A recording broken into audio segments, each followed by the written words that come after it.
Hello viewers, and welcome to a bit more action on Project Cars then. It's been a while, again, a few months since we last played it. I've had all kinds of problems getting some of these games working, especially into triple screens. But for whatever reason, I've been tinkering with Project Cars over the Easter and got it working. And it's now working fine in triple screens. It has been a case though of tinkering in terms of turning things on and off and seeing what takes away frame rate, because I really needed some frame rate. Now, right now, this particular setup you're seeing here, I've not finalised the field of view. I've since refined that since this was produced, and I've done a few more things to improve the frame rate. The frame rate on this particular video at this point was about 20 frames per second, so it was quite low. But that's because I'm recording with fraps, so momentarily I realised that and turned the fraps off. Fraps isn't too bad. I was having a lot of problems with fraps in the past, but that was because I was recording full screen. Since now I've started recording half size, it actually doesn't affect the frame rate. And also I was recording at 30 frames rather than the 60, so that was also restricting frame rate. So now I'm pulling off 60 frames per second videos on my fraps recordings. The audio is coming in through the camera. At the moment I'm not getting any audio on the replays. Don't know if that's just a current bug in the current build. But had a bit of replay issue. Now the AI, it's funny, I've been playing this track with this car since 2011. I know some viewers will remember that. And I find it's a good sort of default track for me to go to see how it's all developed in terms of visuals and handling and stuff like that. This particular car, they've changed the handling a while ago. It's not massively different. I find that with stability control off, the car for me doesn't feel right at all. It gets wheel spin, and it spins out even in third gear, and even in fourth gear, and there should be downforce and load on the car at that point to give it the grip. But either way, this is with stability control on, TCS off.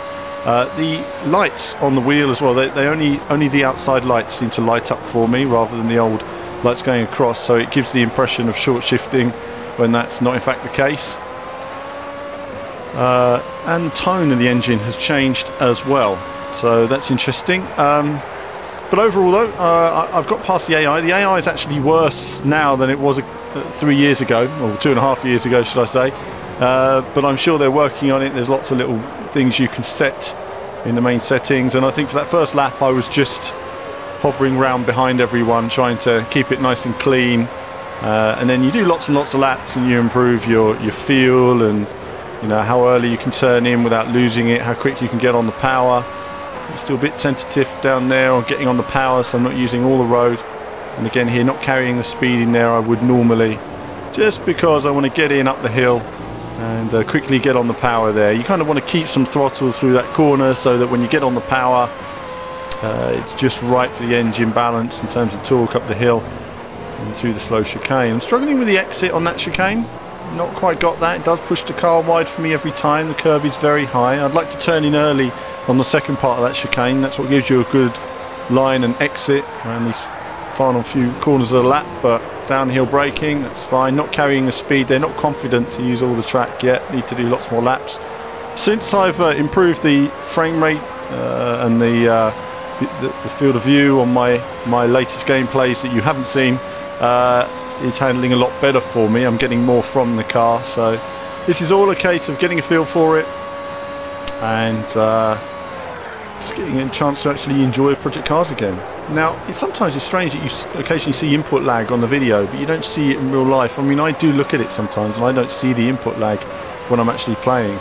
It looks pretty good to me, and then you see some on the videos, but on the whole it doesn't affect me at all really. It's just a case of finding the right feel for the controller. I'm still not there yet. Still some bits and pieces I need to tweak in terms of turning, travel of the wheel, locking up of the brakes, lots of little details. Some cars handle better than others. I was trying with the karts, which was dreadful for me. Just didn't get any kind of feel for it. Also, it tends to hit invisible brick walls. But again, we're on an early stage. We wouldn't show that kind of stuff here on the channel, of course, because it is in development and it's not fair to do so. But certainly there's a lot of bits and pieces that need a lot of work at the moment. But the package is huge. We've been saying that for years, and we look forward to what's going to come out. Of course, they're going to be up against, we've got Codemasters Grid Autosport, which is announced today. I'll be talking a bit about that in my blog tomorrow. Hopefully soon we'll get our hands on and we'll have a talk about the handling, see what's changed. They're saying stuff has changed, so really we need to just play it and find out, and again give you guys some feedback and put in some laps. But with the slow start, wasn't able to come through and win this one, but enjoyed the little run. I hope you've enjoyed this triple screen action on Project Cars. We've got more Project Cars content to follow, but there'll be more from me very soon.